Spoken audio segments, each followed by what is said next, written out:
Betrayed wife crashes billionaire's wedding with hidden quintuplets, his new bride collapses. She stood just beyond the velvet ropes, 5 small hands gripping her trembling fingers, their eyes wide with wonder and confusion. The scent of lilies and expensive perfume drifted through the air, mingling with the distant sound of an orchestra tuning up. Inside the grand ballroom, laughter echoed like thunder, bouncing off crystal chandeliers and marble floors. At the altar, beneath a canopy of white roses, the man who once whispered forever in her ear, who swore she was a mistake and vanished without a word, waited to marry another. 3 years ago, he disappeared, leaving her with nothing but a shattered heart and a secret that grew by 5. Today, she returned, not alone, but with quintuplets. His quintuplets. The orchestra swelled. The bride, radiant in silk and diamonds, began her walk down the aisle. Then, the door slammed open. Gasps. Silence. One scream. The past had arrived. In heels and heartbreak. Before we unravel what happened next. Have you ever been so betrayed you rehearsed your comeback in silence, for years? If that moment has ever lived rent-free in your heart. Welcome to Mr. Nuel Stories, where love, power, and karma always collide. Like this story if you believe truth always finds a way. Comment if you've ever wished for one final confrontation. Subscribe, because the next story could feel like your story. 3.5 years earlier, Charleston's autumn rain drummed against the windows of the Magnolia Grand Hotel like impatient fingers. Inside the kitchen, Maricel Calloway, Mari to everyone who mattered, put the finishing touches on a chocolate soufflé that looked like edible poetry. Her dark hair was pulled back in a messy bun, flour dusting her apron, but there was something luminous about her as she worked. Maybe it was the way she smiled at her creations, or how she hummed old jazz standards while she piped frosting roses. Mari, table 12 is asking for the chef, called James, the nervous waiter who always blushed when he talked to her. She wiped her hands on her apron, confused. The chef? That's weird. Did they not like the dessert? Actually, they said it was the most beautiful thing they'd ever tasted. Mari's cheeks flushed pink. She didn't cook for praise, she cooked because broken hearts needed somewhere to go, and hers had found its home in sugar and flour and the kind of love that could be tasted in every bite. She stepped into the dining room, and the world shifted. At table 12 sat a man who looked like trouble wrapped in $1,000 suit. Dark hair that caught the candlelight, green eyes that seemed to see straight through her, and a smile that was equal parts charm and danger. Cashin Devereaux. Even if she hadn't recognized him from the society pages, she would have known he was someone important by the way the staff moved around him, careful, reverent, slightly afraid. You're the artist behind this masterpiece? His voice was warm honey with a South Carolina drawl that had been polished by Ivy League schools but never quite tamed. Mari tucked a stray curl behind her ear. I'm just the pastry chef. Just? He laughed, and it was the kind of sound that made you want to hear it again. This soufflé just made me believe in magic again. That's not just anything. Their eyes met, and Mari felt something dangerous bloom in her chest. She knew his type, rich, charming, the kind of man who collected hearts like trophies. But there was something in his gaze that felt different. Hungry, but not just for conquest. Lonely, but trying to hide it behind that practiced smile. Thank you, she managed, her voice steadier than she felt. Would you maybe sit with me? Just for a minute? I promise I don't bite. That smile again, boyish now, almost shy. I'm in town on business, don't know a soul, and you're the first person who's made me smile today. Mari glanced around the dining room. Her shift was almost over, and Mrs. Larkin, the head chef, was giving her a knowing look from the kitchen doorway. 5 minutes, Mari said, sliding into the chair across from him. Those 5 minutes turned into 2 hours. They talked about everything and nothing, her dreams of opening her own bakery, his love of old movies, the way Charleston looked in the rain. He was funny, intelligent, and surprisingly vulnerable when he talked about feeling like a stranger in his own life. I have to go, Mari finally said, glancing at her watch. My brother's waiting up. Your brother? Theo. He's 17. I've been raising him since our parents died. She said it matter-of-factly, the way she said everything painful, like it was just another ingredient in the recipe of H. Something shifted in Cass's expression. You're incredible, you know that? Mari stood, suddenly self-conscious. I'm really not. I'm just, me. That's exactly what makes you incredible. What started as a chance encounter became a secret that consumed them both. Cass extended his business trip. Then extended it again. He'd show up at the hotel just before Mari's shift ended, and they'd walk through the historic district, talking until the cobblestones were slick with dew and the gas lamps flickered like dying stars. He'd tell her about growing up in a family where love was a political strategy and every relationship was a merger. She'd tell him about learning to bake birthday cakes for Theo when she was 16, how she'd cried over burned layers until she got it right. Why keep this secret? Mari asked one evening as they sat on a bench overlooking the harbor. 6 weeks had passed since their first meeting, and the autumn air was sharp with the promise of winter. Are you embarrassed by me? Cass turned to her, his green eyes fierce. Embarrassed? Mari, you're the only real thing in my life. You're the only person who looks at me and sees just me. Not my last name or my bank account or what I can do for them. Then why? Because my family would destroy this. His voice was bitter now, years of conditioning showing through the cracks. They have a very specific idea of who I'm supposed to marry. Someone with the right pedigree, the right connections, the right, everything that you're too good to be. Mari's heart clenched. I'm not good enough for them, you mean? No. He took her hands, his thumbs tracing her knuckles. You're too good for them. You're too good for all of us. But they won't see it that way, and if they know about you, they'll find a way to hurt you. I can't let that happen. So what are we doing here, Cass? Playing pretend until you get bored and go back to your real life? This is my real life. You are my real life. He pulled her closer, his forehead resting against hers.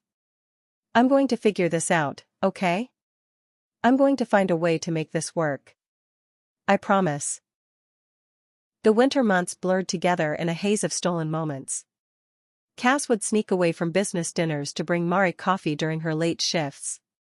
They'd meet in hidden corners of the city, a jazz club where nobody would recognize him, a tiny bookstore where they'd sit and read to each other, the pier where they'd watch the sunrise paint the sky in watercolors. Mari knew she was falling, and she knew it was dangerous. But when Cass looked at her like she was his salvation, when he held her like she was something precious, when he whispered plans for their future in the dark, how could she protect her heart from something that felt so much like home? I love you, he said one night in February, the words hanging between them like a promise and a prayer. I love you too, she whispered back, and felt the last of her defenses crumble. But love, Mari was learning, wasn't always enough to bridge the gap between two worlds. The beginning of the end came on a March evening that started like any other. Cass had been tense all week, taking mysterious phone calls that made his jaw tighten and his eyes go cold. Mari tried to give him space, but the distance was eating at her. We need to talk, she said as they walked along the Battery, the harbor waves restless beneath the moon. About what? About this. About us. About why you've been acting like you're somewhere else even when you're right here with me. Cass stopped walking, his hands shoved deep in his pockets. It's complicated, Mari. Then uncomplicate it. We've been together for 5 months, Cass. 5 months of hiding, of pretending, of acting like what we have isn't real when we're around other people. I'm tired of being your secret. You think I'm not tired too? His voice was sharp with frustration. You think I like sneaking around, lying to everyone, pretending you don't exist when you're the only thing that makes me want to exist? Then stop. Just stop hiding and choose me. Choose us. It's not that simple. It is that simple. Mari's voice cracked with months of suppressed hurt. Either you want to be with me, or you don't. Either I'm worth fighting for, or I'm not. Which is it, Cass? He ran his hands through his hair, and for a moment he looked younger, more lost than she'd ever seen him. My family, they've been pressuring me to come home. To fulfill my obligations. What obligations? There's a girl. Celeste Van Allen. Our families have been friends for generations. There's an understanding that that eventually. The words hit Mari like a physical blow. An understanding. You mean an arranged marriage? It's not like that. What is it like then? Explain it to me, because right now it sounds like you've been playing house with me while your real life waits for you back home. Mari, please. Do you love her? No. I love you. God, Mari, I love you so much it terrifies me. Then fight for me. The words tore from her throat, raw and desperate. Stand up to them. Tell them you choose love over duty, choose happiness over their expectations. Choose me, Cass. Just once, choose me. He was quiet for so long that Mari could hear her own heartbeat over the sound of the waves.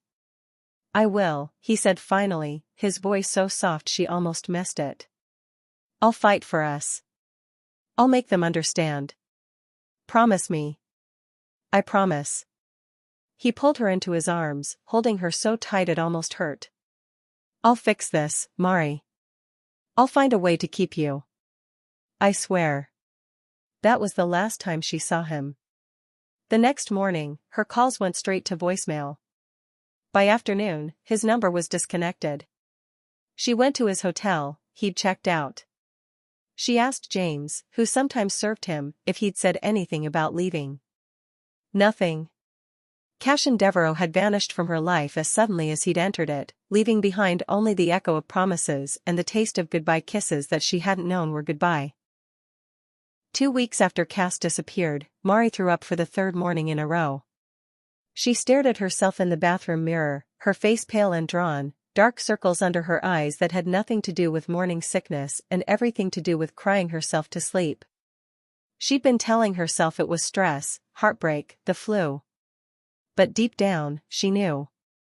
The pregnancy test confirmed what her body had already whispered. 2 pink lines, bold and undeniable, that changed everything in an instant. Oh God, she breathed, sinking onto the edge of the bathtub. Oh God, oh God, oh God. How could she be pregnant? They'd been careful. Mostly. Except for that night in February when the rain was coming down in sheets and they'd been so lost in each other that careful hadn't seemed important. When love had felt like enough to protect them from consequences. She called Cass's number again, knowing it was useless but unable to stop herself. The automated message felt like mockery. The number you have dialed is not in service. The first ultrasound appointment came 6 weeks later. Mari lay on the examination table, gel cold on her belly, trying to prepare herself for the reality of single motherhood. Theo had offered to come with her, but she'd needed to face this alone first. Dr. Martinez moved the wand across her stomach, her expression growing increasingly surprised. Is everything okay? Mari asked, her heart hammering. Oh, honey, Dr. Martinez said, a smile spreading across her face. Everything is more than okay. Do you see this? She turned the monitor toward Mari, pointing to the grainy black and white image. 1, 2, 3, 4, 5. You're carrying quintuplets. The world tilted. I'm sorry, what? Quintuplets. 5 babies. It's incredibly rare, maybe 1 in 50 million pregnancies. Congratulations, Mama. You're about to be very, very busy. Mari stared at the screen, watching 5 tiny hearts beating like Morse code messages she couldn't decipher. 5 babies. Cass's babies. 5 little lives who would grow up wondering why their father had never wanted to meet them. She drove home in a daze, pulled into her apartment complex, and sat in her car for 20 minutes, staring at the ultrasound photo. 5 fuzzy shapes that would become 5 people who would depend on her for everything. That night, she tried calling Cass one more time. His social media accounts had been scrubbed clean, his business contacts claimed they'd never heard of him, and every lead she'd followed had dead-ended in polite but firm dismissals. It was as if Cash and Devereaux had never existed at all. Mari crumpled the ultrasound photo against her chest and made a decision that would define the next 3 years of her life. She would raise these babies alone. She would love them enough for 2 parents. And she would never, ever let them feel unwanted the way she felt in this moment. But first, she had to survive the pregnancy. Have you ever loved someone who disappeared when you needed them most? When promises crumbled and you realized you were truly on your own? If you've ever had to choose between bitterness and building something beautiful from the ashes. Like this video if you've ever had to be stronger than you thought possible. Comment and tell us, how did you find the courage to keep going? Subscribe to Mr. Nuel Stories, because sometimes the most powerful love stories are the ones we write by ourselves. The pregnancy was a nightmare wrapped in a blessing, tied together with exhaustion and held up by sheer stubborn will. By her 20th week, Mari could barely tie her shoes. Her belly had grown so large that she looked ready to deliver, not halfway through her pregnancy. Dr. Martinez had put her on modified bed rest, which was a cruel joke when she had bills to pay and a teenage brother to support. Mari, you need to quit your job, Theo said for the 100th time, watching her struggle to get up from the couch. At 17, he'd grown tall and lean, with their father's kind eyes and a protective streak that made him seem older than his years. With what money are we going to live? Mari shot back, trying to hide how much it hurt to breathe. The baby's medical bills are already astronomical, and they're not even born yet. I can get a job. You're finishing high school. That's not negotiable. The truth was, Mari was terrified. 5 babies meant 5 times the medical bills, 5 times the diapers, 5 times everything she wasn't sure she could afford with one. She'd already sold her car and was taking the bus to work, counting quarters for fare like her mother had when Mari was small. But Charleston had a way of taking care of its own. Mrs. Larkin, the head chef who'd become more like a mother to Mari than a boss, started sending her home with enough leftovers to feed a family. For the babies, she'd say gruffly, pretending not to notice Mari's grateful tears. Mr. Patel, their elderly neighbor, showed up one Saturday morning with a toolbox and fixed their perpetually leaky sink without being asked. When Mari tried to pay him, he waved her off. You helped my wife with her English homework for citizenship test, he said with his gentle smile. This is what neighbors do. The local church, even though Mari hadn't attended since her parents' funeral, organized meal trains and baby showers. Women she barely knew showed up with casseroles and hand-me-down cribs, sharing stories of their own struggles with motherhood. How do you do it? Mari asked Mrs. Chen from downstairs, who'd raised 4 kids while working 2 jobs after her husband died. One day at a time, honey. One breath at a time. And you accept help when it's offered, because pride doesn't feed babies. Mari learned to swallow her pride. She learned to say thank you instead of I'm sorry. She learned that community wasn't about what you could give. It was about letting people love you when you couldn't love yourself. The babies came early, of course. At 34 weeks, Mari's water broke while she was frosting a wedding cake at 2 a.m., because multiples couldn't be bothered to wait for convenient timing. The birth was chaos, controlled medical chaos, but chaos nonetheless. 5 tiny humans arriving within 47 minutes of each other, each one smaller than a bag of flour but fighting with the fury of warriors. Ari came first, screaming his displeasure at the world with lungs that seemed impossibly big for his tiny body. Then Lila, quiet and watchful even from her first breath. Rowan arrived with a full head of dark hair and a grip that immediately wrapped around the doctor's finger. Sage followed, peaceful and serene, as if she'd been meditating in the womb. And finally Jude, the smallest but the loudest, announcing his arrival like he was calling the others to attention. 5 healthy babies, Dr. Martinez announced, exhausted but beaming. Mama, you did good. Mari couldn't speak. She could only stare at the 5 isolates surrounding her bed, each one containing a miracle that shared Cass's unmistakable green eyes. Even at 2 days old, the resemblance was striking, the shape of their faces, the way Ari's mouth curved when he slept, how Lila's eyebrows raised when she was thinking. Looking at them was like looking at him, and it broke her heart and healed it at the same time. The NICU became Mari's second home for the next month. She'd arrive each morning and spend the day moving between isolates, learning to feed tiny mouths and change microscopic diapers, memorizing the sound of each baby's cry and the feeling of each small hand wrapped around her finger. "Talk to them," encouraged Sarah, their primary nurse. "They know your voice. They've been listening to it for months." So Mari talked. She told them about Charleston, about the harbor where she'd fallen in love with their father, about the bakery she'd dreamed of opening. She read them stories from the library books Theo brought, sang them lullabies she remembered from her own childhood. "You're going to be okay," she whispered to them each night before going home to her empty apartment. "We're all going to be okay. Mama's going to make sure of it." She named them carefully, thoughtfully, each name chosen with love and hope.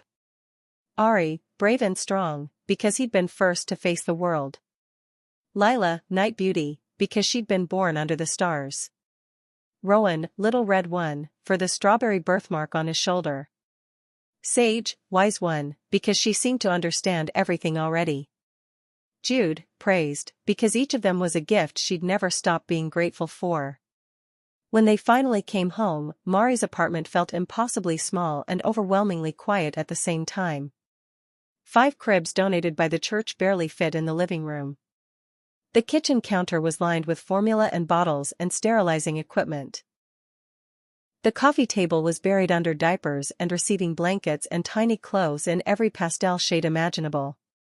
"It looks like a baby store exploded in here," Theo said, but he was smiling as he picked up little Sage, who immediately calmed in his arms.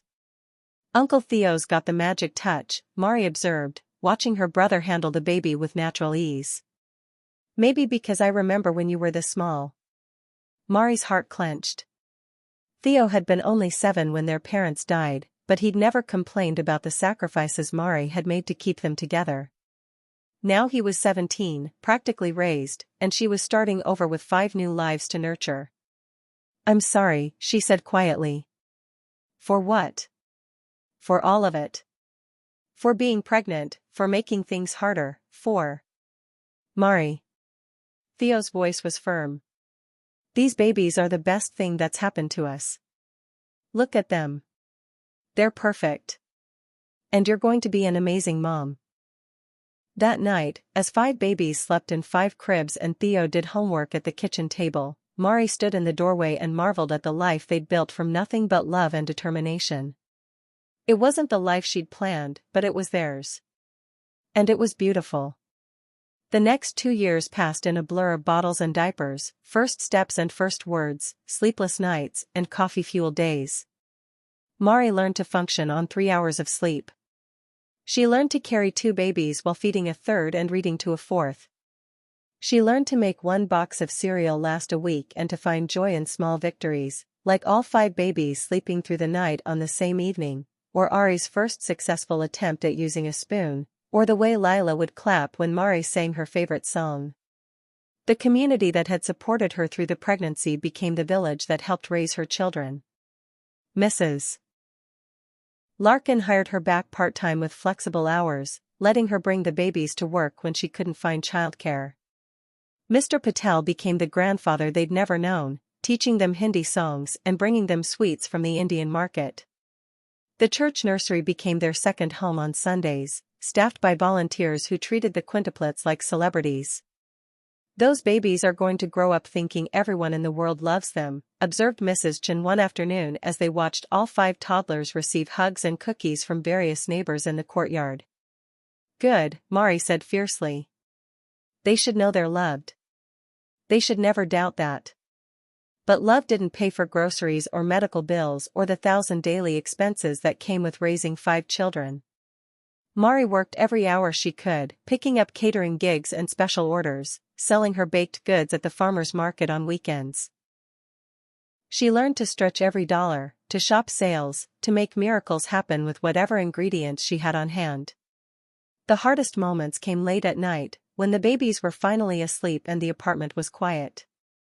That's when the loneliness would hit her like a physical weight, when she'd think about Cass and wonder if he ever thought about her. Did he know about his children? Would he care if he did? She'd find herself standing over their cribs, watching them sleep, and the resemblance would take her breath away. Ari had Cass's stubborn jaw. Lila had his thoughtful expression. Rowan had the same way of tilting his head when he was listening. Sage had his smile. And Jude had those unmistakable green eyes that seemed to see straight through to her soul. "I'm doing my best," she'd whisper to them in the darkness. "I know it's not perfect, but I'm trying to give you everything you need." What they needed, she realized, wasn't just food and shelter and love. Though those were essential. They needed to know their story. They needed to understand that they were wanted, even if their father had never known they existed. So she started a journal for each of them, writing down their milestones, their personalities, the funny things they did and said. She took pictures constantly, documenting their lives with the fierce dedication of someone who understood that childhood was precious and fleeting. When they're older, she told Theo one evening as they watched Sage attempt to teach the others how to stack blocks, "I want them to know exactly how loved they were. Every single day." "What about their father?" Theo asked quietly. "Are you going to tell them about him?" Mari's hand stilled on the pile of tiny laundry she was folding. "I don't know." "What do I say? That he loved me and left me? That he made promises he couldn't keep? That he doesn't even know they exist? Maybe that he made a mistake. And that his mistake was your blessing." Out of the mouths of teenage brothers. Mari looked at her children. Ari helping Lila reach a toy, Rowan sharing his snack with Jude, Sage reading a picture book to all of them in her own made-up language, and felt her heart expand with a love so fierce it almost hurt. They were her blessing. All 5 of them. Even if Cass never knew what he'd lost. The decision to keep the children's existence secret from Cass's world hadn't been conscious at first, it had been born from necessity and fear. But as the babies grew into toddlers, Mari began to question whether she was protecting them or hiding them. "You could hire a lawyer," suggested Jenny, a single mom from the playgroup who'd become one of Mari's closest friends. "Find him, demand child support. Those kids deserve financial security." "And what if his family tries to take them away from me?" Mari asked, bouncing baby Jude on her hip while keeping an eye on the others at the code playground. "What if they decide I'm not good enough to raise Devereaux's?" "You really think they'd do that?" Mari thought about the stories Cass had told her about his family, about their obsession with image and control, about how they saw people as assets to be managed rather than individuals to be loved. "I think they'd do whatever they thought was best for their reputation. Even if it meant destroying mine." The truth was, Mari had built a life around her secret. She'd learned to deflect questions about the children's father with vague references to a relationship that didn't work out. She'd learned to smile and nod when people made assumptions about her being a single mother by choice. She'd learned to carry the weight of 5 secrets that grew heavier every day. Some nights, she'd lie in bed and imagine different scenarios. What if she reached out to Cass? What if she sent him photos of the children? What if she demanded the truth about why he'd disappeared? But then she'd think about the life they'd built. Messy and imperfect but filled with love and community and the kind of security that came from knowing exactly where you belonged. Was it worth risking that for the possibility of answers that might hurt more than heal? The children were thriving. They were happy, healthy, surrounded by people who adored them. They had Uncle Theo, who taught them card tricks and let them help him with his homework. They had Mrs. Larkin, who let them frost cookies at the restaurant and told them stories about Mari when she was young. They had a whole neighborhood of honorary grandparents and aunts and uncles who celebrated every milestone and worried over every scraped knee. Maybe that was enough. Maybe love was enough. But as Mari watched Ari try to fix a broken toy with the same focused intensity she'd seen in Cass's face, as she listened to Lila hum melodies that sounded heartbreakingly familiar, as she caught glimpses of a man they'd never met in their expressions and gestures and the way they laughed. She wondered if she was being fair to any of them. Did Cass deserve to know he was a father? Did the children deserve to know their father?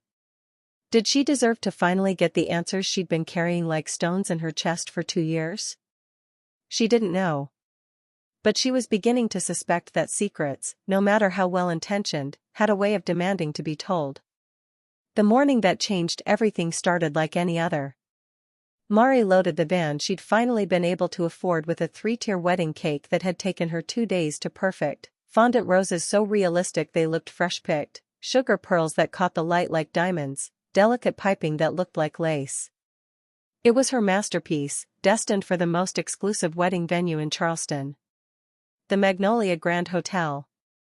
The irony wasn't lost on her as she pulled into the service entrance where she'd once snuck out to meet Cass for midnight walks. 3 years had passed since she'd worked here, but the kitchen staff remembered her, greeting her with hugs and updates about their lives. Mari. Look at you, successful business owner, called James, the waiter who'd introduced her to Cass all those years ago. I heard you opened your own place. Working on it, Mari smiled, carefully maneuvering the cake onto the service elevator. Still doing specialty orders from home, but maybe next year I'll have a real storefront. The ballroom was being transformed for the evening's wedding, another society affair with enough flowers to stock a garden center and enough crystal to blind you. Mari had learned not to think too hard about the money being spent on single evenings when she was still buying her children's clothes at thrift stores.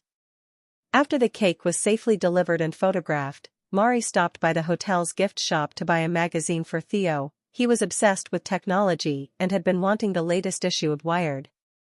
As she stood in line to pay, a familiar voice made her blood freeze.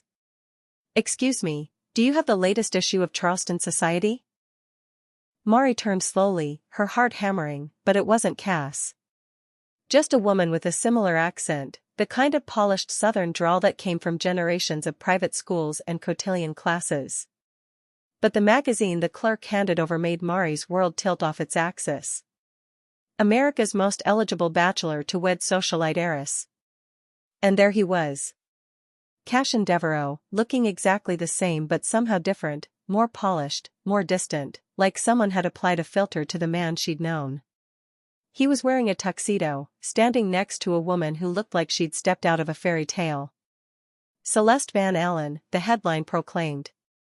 Asterisk the wedding of the century, 2 Southern dynasties unite. Mari's hands shook as she flipped through the article, devouring every word like a woman starving for information. After a whirlwind courtship, Cashin Devereaux, heir to the Devereaux shipping fortune, will marry Celeste Van Allen, daughter of the Van Allen textile empire, in what promises to be Charleston's social event of the year. The couple, who became engaged 6 months ago, will exchange vows at the Magnolia Grand Hotel. 6 months ago. While Mari was teaching Ari to tie his shoes and helping Lila with her first attempts at writing her name, Cass had been falling in love with someone else.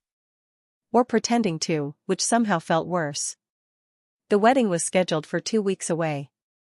At the very hotel where Mari had just delivered a cake. Where she'd first met the father of her children, who didn't even know they existed. Ma'am? Are you okay? Mari looked up to find the clerk staring at her with concern. She realized she was gripping the magazine so tightly her knuckles were white. I'm fine, she managed, fumbling for her wallet. I'll take this too. She bought the magazine and drove home in a daze, the glossy images burned into her retinas. Cass smiling at cameras. Cass with his arm around a woman who looked like everything Mari wasn't, blonde, polished, born into the world he'd always belonged to. At home, the children were napping, and Theo was at school. Mari sat at her kitchen table, staring at the magazine spread like it contained the secrets of the universe. There were engagement photos, Cass and Celeste at charity galas, at regatta events, at dinner parties where everyone looked like they'd been cast for a movie about beautiful rich people. They looked perfect together. They looked like they belonged in the same frame. Mari studied Celeste's face, looking for flaws she could hate, but found only a woman who seemed genuinely happy. Her smile was warm, her eyes kind. In one photo, she was laughing at something Cass had said, and her joy looked real, unguarded. This was the woman Cass had chosen. This was the life he'd wanted badly enough to disappear without a word. Mari closed the magazine and looked around her tiny apartment, toys scattered across the floor, high chairs pushed against the wall. A basket of laundry that never seemed to get empty. 3 years ago, she'd wondered if she was good enough for Cass's world. Now she had her answer. But as she heard the sounds of her children stirring from their naps, Sage's happy babbling, Ari calling for Mama, the soft sounds of little feet hitting the floor, she realized something else. She didn't want to be good enough for Cass's world. She wanted him to be good enough for hers. That night, after the children were in bed and Theo was absorbed in his homework, Mari sat on her front porch with the magazine and a cup of tea she didn't drink. The March air was cool but not cold, carrying the scent of jasmine from Mrs. Chen's garden and the distant sound of music from someone's radio. She opened the magazine again, studying the photos with different eyes this time. She looked at Cass's smile. Was it the same smile that used to make her feel like the only woman in the world? Or was there something practiced about it now, something calculated? She thought about the man who'd held her in the rain, who'd talked about feeling like a stranger in his own life, who'd promised to fight for their love. Where was that man in these perfect, staged photographs? Mama? Mari looked up to find Lila standing in the doorway, dragging her favorite stuffed elephant and rubbing her eyes. What's wrong, baby girl? Had a bad dream. About the mean man who made you sad. Mari's heart clenched. Lila had always been the most intuitive of her children, the one who seemed to feel everyone's emotions as if they were her own. Mari had never told any of them about their father, they were still too young to understand, but sometimes she wondered if they sensed the sadness she carried. There's no mean man here, sweetheart. Just Mama. Lila climbed onto Mari's lap, snuggling against her chest. You're not sad anymore? Mari looked down at this beautiful, sensitive little girl who had Cass's eyes but her own gentle heart, and felt something shift inside her chest. No, baby. Mama's not sad anymore. Good. I don't like when you're sad. After Lila was tucked back into bed, Mari returned to the porch and stared at the magazine one more time. But now, instead of seeing what she lacked, she saw what she had. 5 incredible children who called her Mama. A brother who'd grown into a young man she was proud of. A community that had embraced her and her unusual family with open arms. A business that was slowly but steadily growing. A life built on love and hard work and the kind of authenticity she'd never learned to fake. She thought about Lila's words, I don't like when you're sad. For 3 years, Mari had carried the sadness of Cass's abandonment like a weight in her chest. She'd built her life around it, made decisions based on it, let it color every interaction with the outside world. But her children didn't deserve to grow up in the shadow of that sadness. They deserved to know their story, all of it. They deserved to know they had a father who might love them if he knew they existed. And maybe, just maybe, Mari deserved some answers. She wasn't the heartbroken 24-year-old who'd been left behind 3 years ago. She was a mother now, a business owner, a woman who'd learned that she was stronger than she'd ever imagined. She'd survived everything life had thrown at her, and she'd done it with grace. If Cass wanted to marry someone else, that was his choice. But he should make that choice knowing the full truth about what he was leaving behind. Mari closed the magazine and stood up, her decision crystallizing like sugar cooling into candy. She wasn't going to disrupt his wedding for revenge or because she wanted him back. She was going to give him the truth, and give her children the chance to meet their father. After that, whatever happened was up to him. The next 2 weeks passed in a haze of planning and second-guessing and trying to act normal when everything inside Mari felt like it was shifting into place for the first time in years. She researched everything she could about the wedding. The Charleston Society coverage had been extensive, a 12-page spread detailing everything from the designer of Celeste's dress to the menu for the reception. The ceremony would begin at 4 o'clock on a Saturday afternoon, with cocktails on the terrace following immediately after. Mari knew the Magnolia Grand's layout like the back of her hand from her years working there. She knew which entrance would be least monitored, which hallways led to the ballroom, exactly where she'd need to stand to make the biggest impact. But knowing the logistics was the easy part. The hard part was preparing emotionally for what she was about to do. "Are you sure about this?" Jenny asked over coffee while their kids played at the indoor code playground. Mari had confided her plan to her closest friend, needing someone to talk her out of it or talk her into it, she wasn't sure which. "I'm not sure about anything," Mari admitted, watching Ari help one of Jenny's daughters down from the climbing structure. "But I know I can't keep living with this secret. My kids are going to start asking questions soon. They're already asking why they don't have a daddy like other kids. And what if he rejects them? What if seeing them just makes him angry?" Mari had thought about this, of course. Had imagined every possible reaction from joy to rage to cold indifference. Then at least they'll know the truth. And they'll know their mother fought for them. What about his fiancée? She's innocent in all this. That was the part that kept Mari awake at night. Celeste Van Allen had done nothing wrong except fall in love with a man who'd made promises to someone else first. Mari had no desire to hurt her, but she also couldn't protect her from the truth. "She deserves to know who she's marrying," Mari said finally. "She deserves to make an informed decision about whether she wants to be stepmother to Quintuplets." Jenny was quiet for a long moment, watching their children play. "You know there's no going back after this, right? Once you walk through those doors, everything changes. Everything changed 3 years ago when he left me pregnant and alone.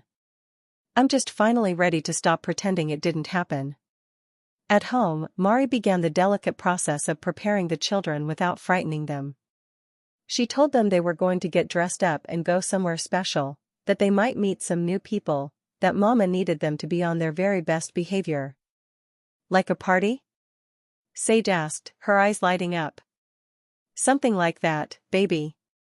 She bought them new outfits, not expensive, but nice. Clean and pressed, and the kind of clothes that would photograph well if the press got wind of what was happening. She practiced what she would say, how she would stand, how she would present her children like the gifts they were. But mostly, she tried to quiet the voice in her head that whispered she was making a mistake. The night before the wedding, Mari couldn't sleep. She stood in the doorway of the children's room, watching them sleep in the twin beds and toddler beds that crowded the small space. Ari was sprawled across his mattress like a starfish, Lila curled up with her elephant, Rowan sucking his thumb even though he was getting too old for it, Sage sleeping so peacefully she looked like an angel, and Jude clutching the blanket Theo had knitted for him. Tomorrow, she was going to change their lives forever. For better or worse, they would go to sleep tomorrow night knowing they had a father. They would have his name, his history, his family tree. They would never again have to wonder where their green eyes came from or why they all had the same stubborn streak. But they would also lose the innocence of a world where Mama was enough, where their little family was complete exactly as it was. "I hope I'm doing the right thing," Mari whispered into the darkness. From the living room, she heard Theo's footsteps, and then he was standing beside her in the doorway. "You are," he said quietly. "Even if it hurts, even if it's scary, they deserve the truth. And you deserve to finally let go of this secret." Mari leaned against her brother's shoulder, grateful for his steady presence in her constantly shifting world. What if he doesn't want them? Then he's an idiot, and they're better off without him. But what if he does? That possibility, that Cass might look at his children and feel the same overwhelming love that had consumed Mari from the moment she'd first held them, was almost too much to hope for. But hope, Mari had learned, was a powerful thing. It had gotten her through pregnancy and birth and 2 years of raising 5 children on her own. Maybe it would be enough to get her through tomorrow too. Saturday afternoon arrived with the kind of perfect weather that made Charleston photographers weep with gratitude. The sky was cloudless blue, the temperature a comfortable 72 degrees, and the humidity blissfully low for March. Even nature, it seemed, was cooperating with Cash and Devereaux's perfect wedding. Mari dressed carefully, a navy blue dress that was modest but elegant, her grandmother's pearl earrings, shoes comfortable enough to chase 5 toddlers but nice enough not to look out of place. She'd learned long ago that when you felt out of place, you dressed the part you wanted to play.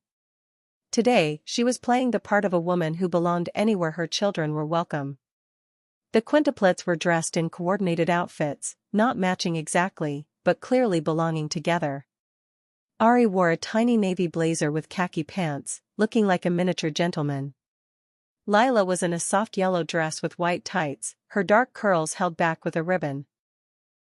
Rowan had on a white button-down shirt and navy pants, his usually messy hair combed neatly to one side. Sage wore a pale pink dress that made her look like a flower fairy, and Jude was in an outfit identical to Rowan's but smaller, his baby face serious as if he understood the importance of the day. "Where are we going, Mama?" Ari asked for the 10th time as Mari loaded them into the van. "To see someone who knew Mama a long time ago," she answered, which was true if incomplete. "Is it a surprise?" Lila wanted to know. "Yes, baby girl. It's a very big surprise." The drive to the Magnolia Grand felt both endless and far too short. Mari's hands were steady on the steering wheel, but her heart was beating so fast she was afraid the children would hear it. She'd replayed this moment in her mind hundreds of times over the past 2 weeks, but now that it was actually happening, reality felt surreal.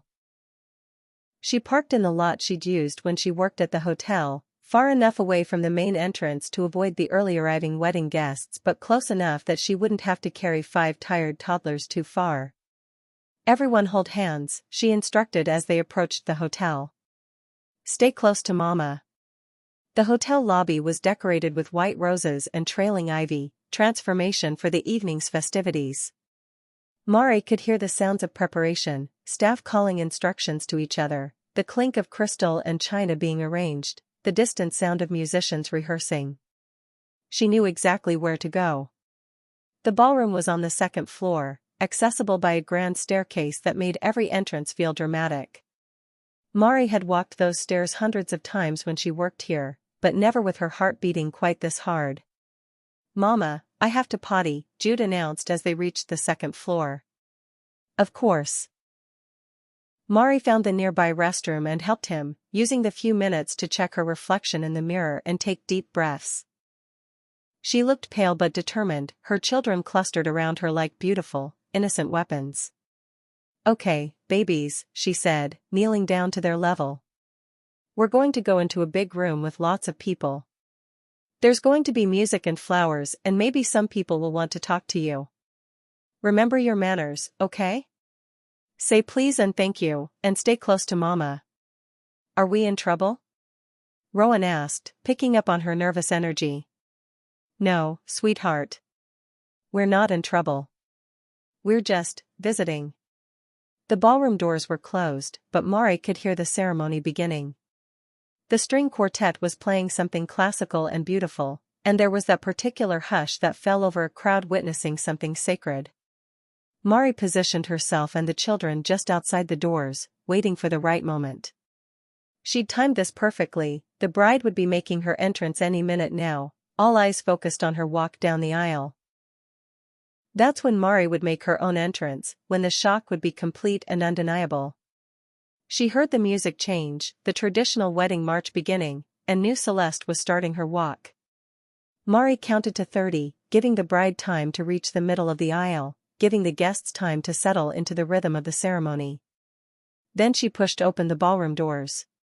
The room was magnificent, hundreds of white roses cascading from crystal chandeliers, candles flickering on every surface. 200 guests in their finest attire turned toward the altar where Cass stood waiting for his bride.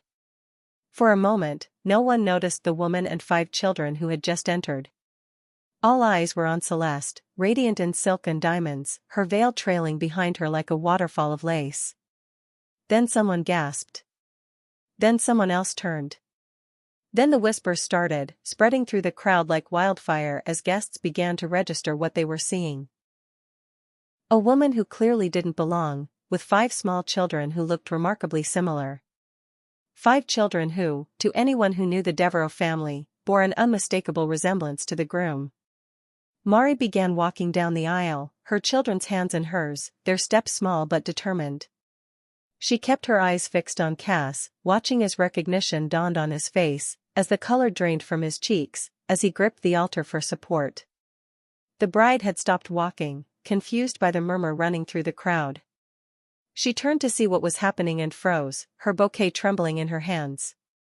Mari reached the altar, her heart hammering so loud she was sure everyone could hear it. The ballroom had gone completely silent except for the soft sounds of her children's breathing and somewhere in the back, a baby crying. She looked up at Cass, still handsome, still commanding, but older somehow, more careful. His green eyes were wide with shock and something that might have been fear. "Hello, Cashin," she said, her voice carrying clearly in the silent room. "Do you remember me?" Mari's voice was steady despite the earthquake happening inside her chest. 3 years ago, you promised me forever. 3 years ago, you said I was different, that I was worth fighting for. 3 years ago, you disappeared without a word, leaving me with nothing but questions." Cass opened his mouth, but no sound came out.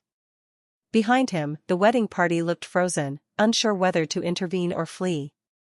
In the front row, an elegant older woman who could only be his mother had gone pale as her pearls. "I tried to find you," Mari continued, her voice growing stronger with each word. "I called, I searched, I needed you to know." "Mari," Cass finally found his voice, but it came out as a croak. "What are you? How did you?" "I needed you to know about them." Mari stepped aside slightly, letting the full impact of 5 beautiful children sink in. "Cashin Devereaux, meet your children." All 5 of them. The room erupted. Gasps, shouts, the sound of chairs scraping as people stood for a better view. Someone screamed. Mari thought it might have been Cass's mother. Several guests were already pulling out their phones, and Mari realized this moment was about to become public in ways she hadn't fully prepared for. But she kept her focus on Cass, watching as he stared at the children with dawning recognition and horror and something else, something that might have been wonder. Ari, brave as always, stepped forward slightly. "Are you our daddy?" he asked in his clear 3-year-old voice, and the question carried across the silent ballroom like a bell. That's when Celeste collapsed. The bride hit the marble floor in a cascade of silk and pearls, her bouquet scattering white roses across the aisle. The sound seemed to break whatever spell had held the room frozen, and suddenly everyone was moving at once. "Get a doctor," someone shouted. "Call 911. Get those cameras away." Cass leaped down from the altar, kneeling beside his unconscious fiancé, but his eyes kept darting to Mari and the children. Several wedding party members surrounded Celeste, fanning her with programs and loosening the tight bodice of her dress. Mari instinctively pulled her children closer, shielding them from the chaos erupting around them. This wasn't how she'd imagined it going. She'd pictured shock, confrontation, drama, but not a medical emergency. "Is the pretty lady okay?" Lila asked, her eyes wide with concern. "She's going to be fine, baby," Mari said, though she wasn't sure that was true. Security guards were approaching, their intentions unclear but their presence intimidating. Mari realized she might have made a serious miscalculation. This wasn't just a private family matter anymore. This was a public spectacle, and she was about to become the villain in Charleston's scandal of the century. "Ma'am, you need to come with us," one of the guards said, not unkindly but firmly. "Wait." The voice came from behind them. Cass was standing now, his face pale but his voice carrying the authority of someone accustomed to being obeyed. "Everyone just, wait." He looked directly at Mari for the first time since she'd walked into the ballroom, and she saw the man she'd fallen in love with flickering behind the polished stranger he'd become. "Are they really?" He couldn't finish the question. "Yours?" "Yes. All 5 of them. Born June 15th, 2 years ago. Ari, Lila, Rowan, Sage, and Jude." She said their names like an incantation, like proof of their existence. "Quintuplets. 1 in 50 million odds," the doctor said. Cass stared at the children, and Mari watched as he catalogued the features they shared, his eyes, his jaw, the way Ari stood with his shoulders back, the way Sage tilted her head when she was thinking. "I didn't know," he said quietly, so only she could hear. Mari, I swear I didn't know. I tried to tell you. But you'd vanished like you never existed. Behind them, Celeste was regaining consciousness, helped to her feet by her bridesmaids. Her face was ashen, her perfect makeup smeared, her fairy tale dress wrinkled from her fall. But when she looked at Mari and the children, there was no anger in her eyes, only a deep, profound sadness. "The wedding is over," she said clearly, her voice carrying across the ballroom. "Everyone can go home." She looked directly at Cass, and Mari saw years of love and trust crumble in that single glance. "We need to talk. All of us. But not here, and not now." Celeste gathered her skirts and walked out of the ballroom with as much dignity as she could muster, her bridesmaids trailing behind her like colorful ghosts of the celebration that would never be. The guests began to disperse, their voices buzzing with shock and speculation and the kind of delicious scandal that would fuel Charleston gossip for months. Mari heard fragments of conversation as people passed. 5 children, can you believe? Always knew he was trouble. That poor Van Allen girl. Going to be front page news. Mari stood in the center of the chaos, her children clustered around her, and realized that in her determination to give them the truth, she might have destroyed several lives in the process. But as she looked down at Ari, who was still waiting for an answer to his question about whether this strange man was their daddy, she knew she couldn't regret it. The truth was messy and painful and complicated, but it was theirs. Finally, it was theirs. Would you have had the courage to walk through those doors? To risk everything for the truth your children deserved? When love and justice collide, sometimes the bravest thing you can do is refuse to stay silent. Like this video if you believe some truths are worth the chaos they create. Comment, what would you have done in Mari's shoes? Subscribe to Mr. Nuel Stories. Because the most powerful moments are the ones that change everything. The hotel manager, a thin man with kind eyes who remembered Mari from her working days, offered them a private conference room away from the lingering guests and persistent photographers who had somehow gotten wind of the drama. Mari sat at one end of a polished table with her 5 children arranged around her like a protective barrier, while Cass sat at the other end looking shell-shocked and lost. The children were remarkably well-behaved considering the chaos they'd just witnessed. Ari was quietly drawing on a napkin with a pen the hotel manager had provided. Lila was braiding Sage's hair. Rowan and Jude were sharing a coloring book someone had found for them. They seemed to understand, with the intuition that children possess, that this was important grown-up business requiring their best behavior. "I need to understand," Cass said finally, his voice hoarse. "I need to understand everything. When did you find out you were pregnant?" 2 weeks after you disappeared." Mari's voice was steady, matter-of-fact. She'd practiced this conversation in her head so many times that the words came easily now. "I tried calling, but your number was disconnected. I went to your hotel, you checked out with no forwarding information. I even tried reaching out through your company, but they said they'd never heard of you." Cass closed his eyes, running his hands over his face. "They would have said that. My father, when I told him about you, about wanting to stay in Charleston, he had me pulled out immediately. New identity, new phone, shipped overseas before I could contact anyone." "You told your father about me?"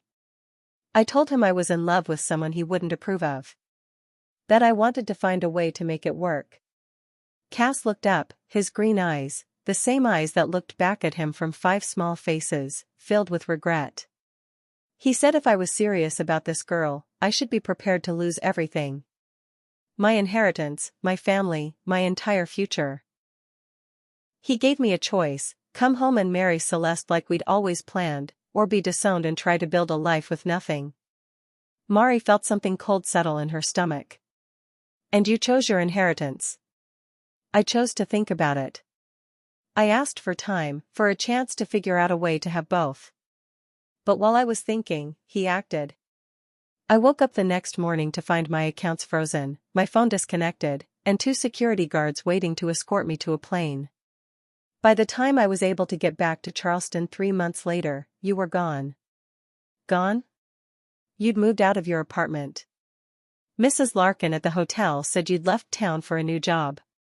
I looked for you, Mari. I spent weeks looking, but it was like you'd vanished.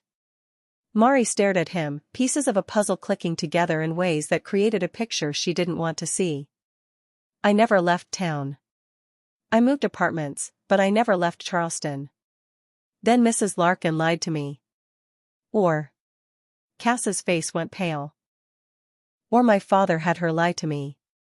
The silence stretched between them, heavy with the weight of manipulation and missed connections and 3 years of pain that might have been avoidable. It doesn't matter now, Mari said finally, though of course it mattered. It mattered that they'd been kept apart by lies and power games. It mattered that her children had grown up fatherless not because Cass didn't want them, but because he'd never known they existed. What matters is what happens next. What do you want from me? The question wasn't defensive, it was genuine, like he truly didn't know what his role should be in this impossible situation. Mari looked at her children, then back at Cass. I want you to be their father. Not their bank account or their guilty conscience or their dirty secret. Their father. If that's something you can do. And if I can't? If I don't know how? Then you learn. The same way I learned to be their mother when I was terrified and alone and had no idea what I was doing. Ari looked up from his drawing, studying Cass with the intensity only children could manage. Are you going to live with us now? The innocence of the question hung in the air like a challenge. Mari hadn't prepared for this moment, hadn't thought through the practical implications of what she'd set in motion. It's complicated, sweetheart, she said gently. Why is it complicated? This from Sage, who had stopped braiding hair to focus on the adults. If he's our daddy, why can't he live with us like other daddies? Cass looked stricken. Because your daddy made some very bad choices, little one. And now he has to figure out how to fix them. Celeste's grace. 2 days later, Mari was surprised to find Celeste Van Allen on her doorstep. The woman who should have been Cash and Devereaux's wife looked nothing like the polished socialite from the magazine photos. Her blonde hair was pulled back in a simple ponytail, she wore jeans and a sweater instead of designer clothes, and her face was bare of makeup except for the faint shadows under her eyes that spoke of sleepless nights. I hope you don't mind me coming by, Celeste said when Mari opened the door. I got your address from the hotel manager. I needed to see you. To talk to you. Mari hesitated, unsure of protocol for this situation. What did you say to the woman whose wedding you destroyed? How did you apologize for something you'd do again in exactly the same circumstances? The children are napping, she said finally, stepping aside to let Celeste in.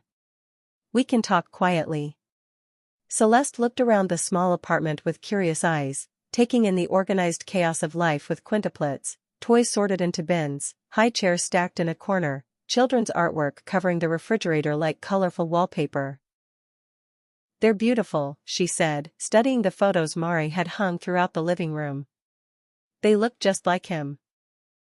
I'm sorry, Mari said, because she had to say it even if she wasn't sure she meant it.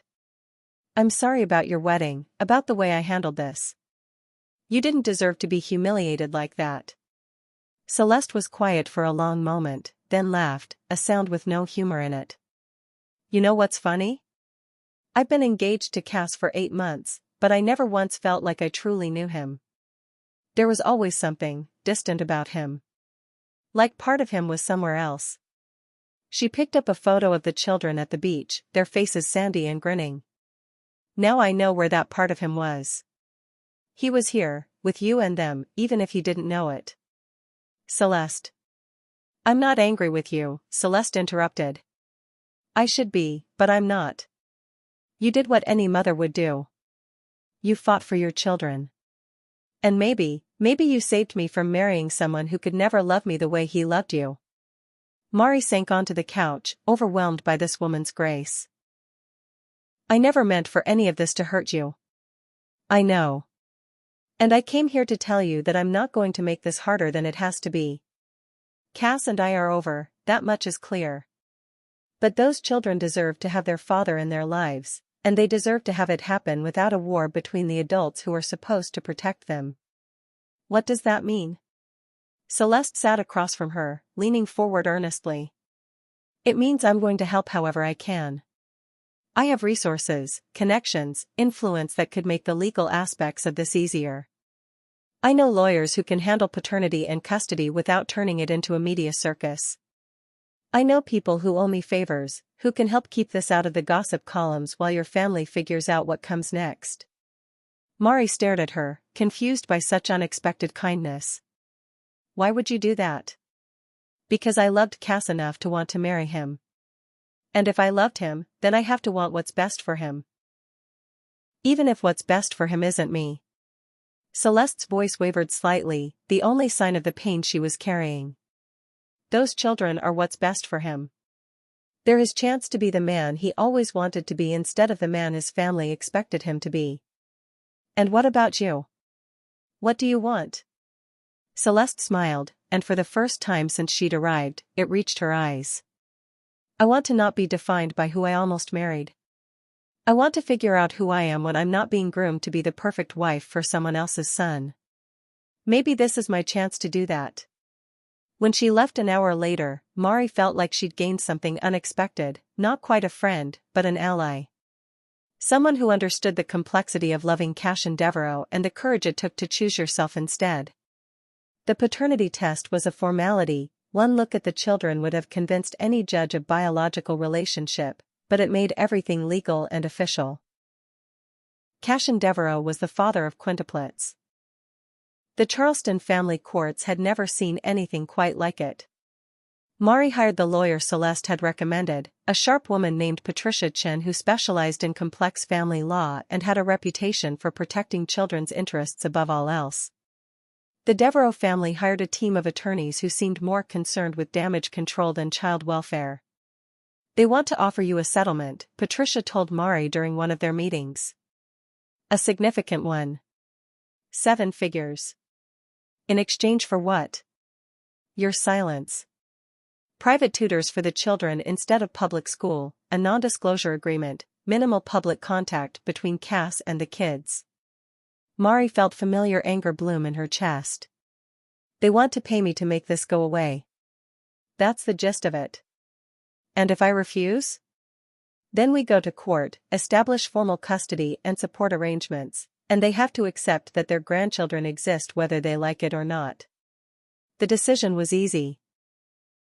Mari had spent 3 years building a life based on love and community and the kind of authenticity that couldn't be bought. She wasn't about to sell it now. We go to court. The proceedings were surprisingly straightforward. Cass, to his credit, didn't contest paternity or his obligation to support his children. He asked for supervised visitation while he figured out how to be a father, and he agreed to Mari's demands for recognition. The children's birth certificates would be amended to include his name, they would legally be Devereaux's if they chose, and any future decisions about their upbringing would be made jointly. The financial settlement was significant but not excessive, enough to secure the children's futures without making Mari wealthy enough to be accused of gold digging. College funds, medical insurance, child support that would allow her to focus on her bakery business instead of working 3 jobs to make ends meet. But more importantly, Cass had to acknowledge his children publicly. No more secrets, no more shame, no more pretending they didn't exist. The Devereaux family released a statement through their publicist. Cash and Devereaux is proud to acknowledge his 5 children and looks forward to being an active part of their lives. The family asks for privacy during this transition period. It wasn't warm, but it was public. And for Mari, that was enough. 5 Little Miracles opened on a sunny Saturday in September, 6 months after the wedding that never was. The bakery was small but perfect, display cases filled with Mari's beautiful creations, a children's corner with tiny tables and chairs, walls covered with photos of the Quintuplets at various stages of their young lives. The grand opening was a community celebration. Mrs. Larkin brought flowers from the hotel's garden. Mr. Patel and his wife arrived with their entire extended family. The church ladies who'd supported Mari through her pregnancy came with their grandchildren in tow. Even some of her former regulars from the farmer's market showed up to support her new venture. And in the back corner, trying to look inconspicuous, sat Cass with Ari on his lap, watching his daughter Lila help her Uncle Theo serve cupcakes to the other children. The past 6 months had been an adjustment for everyone. Cass had started with supervised visits, awkward affairs where he'd sit stiffly in Mari's living room while the children treated him like an interesting stranger who happened to share their eye color. But gradually, as he learned their personalities and preferences, as he figured out that Ari liked to build things and Lila loved to sing and Rowan was fascinated by how everything worked, the visits became more natural. He was learning to be a father the same way Mari had learned to be a mother, one mistake and one small victory at a time. "They like you," Mari told him one evening as they watched the children play in the courtyard outside her apartment. Cass had brought them a code playground set, and they were testing every piece of equipment with the thoroughness of quality control inspectors. "I like them too," he said, and there was wonder in his voice, like he couldn't quite believe he was allowed to feel that way. "They're incredible, Mari. You've done such a good job with them." "We did a good job with them," she corrected gently.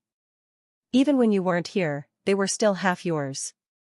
Cass was quiet for a moment, watching Sage carefully navigate the monkey bars while her brother spotted her. Do you think they'll ever forgive me for missing the first 3 years?" "They're not angry with you, Cass. They don't know enough about the situation to be angry. They just know that their daddy is here now, and he brings them presents and reads them stories and is learning to braid hair because Lila asked him to." It was true. The children had accepted Cass into their lives with the adaptability of young hearts. They didn't question why he hadn't been there before, they were just grateful he was there now. And slowly, tentatively, they were beginning to love him. Mari was grateful for that acceptance, but she also knew it was more complicated for the adults involved. She and Cass were learning to co-parent, to make decisions together, to put their children's needs ahead of their own complicated history. Some days were easier than others. A year after the wedding that changed everything, Mari's life had settled into a rhythm she could never have imagined but couldn't imagine changing. The bakery was thriving, booked solid with wedding cakes, birthday parties, and the kind of special occasion desserts that made Charleston's social events memorable. Mari had hired 2 part-time employees and was training Theo, who decided to defer college for a year to help with the family business. The children were enrolled in preschool. All 5 in the same class, because separating them had proven traumatic for everyone involved. They were social, curious, confident kids who talked about Daddy Cass the same way they talked about Uncle Theo or Grandpa Patel, as one of the adults who loved them and belonged in their orbit. Cass had moved to Charleston permanently, buying a house 10 minutes from Mari's apartment with enough bedrooms for extended visits and a backyard big enough for 5 energetic children. He was learning to balance his business obligations with fatherhood, taking calls during nap time and scheduling meetings around school plays and doctor appointments. He was also learning to navigate the complexity of co-parenting with a woman he'd once loved and might still love, if either of them was brave enough to examine that possibility. "Thank you," he said one evening as they sat on Mari's front porch, watching the children chase fireflies in the courtyard. It was one of those perfect Charleston summer evenings when the air was soft and the jasmine was blooming and everything felt possible. For what? For not giving up on them. For raising them to be so, themselves. For giving me a chance to know them. Mari watched Ari catch a firefly cupped gently in his hands, his face glowing with wonder as he showed his siblings before letting it go. "I had good material to work with. Still. You could have kept them from me forever. After what I put you through, you would have been justified. Maybe. But they deserved better than my justified anger. They deserved a father. And what about you? What do you deserve?"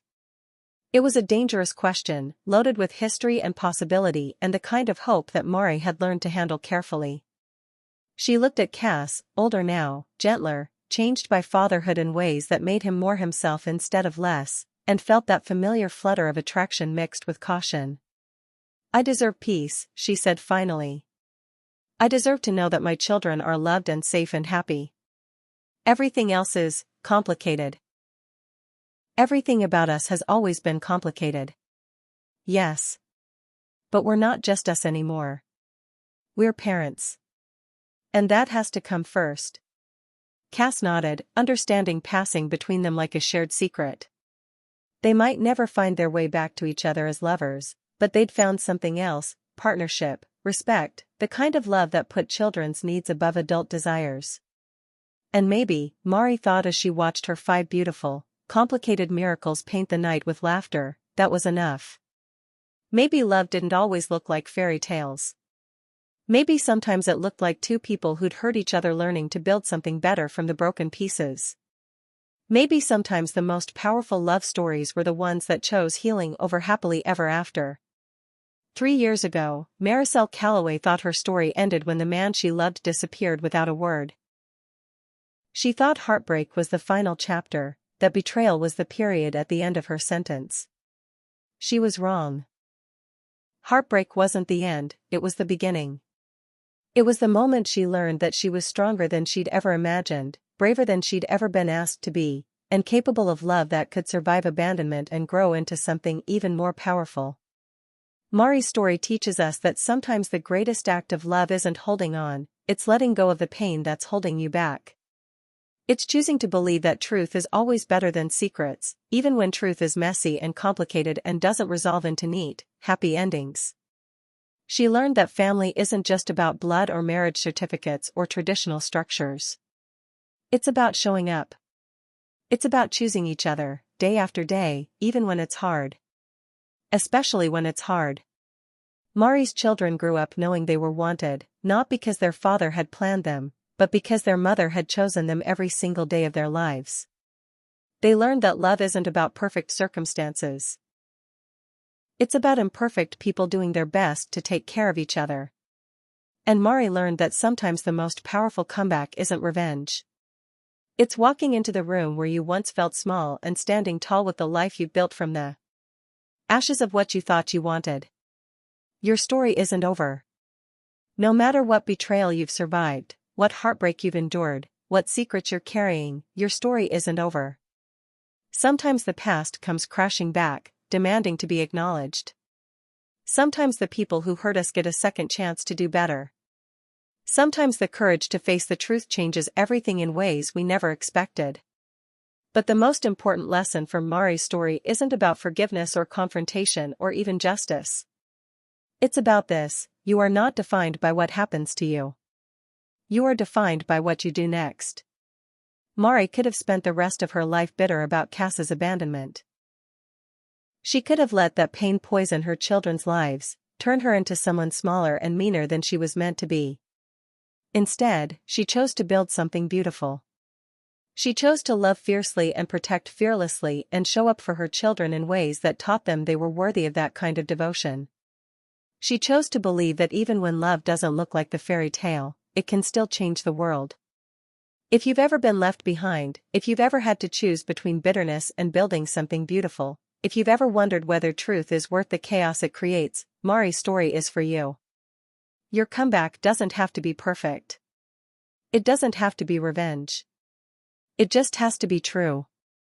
And sometimes, truth in heels and heartbreak is the most powerful force in the room. Your story isn't over. What are you going to do next?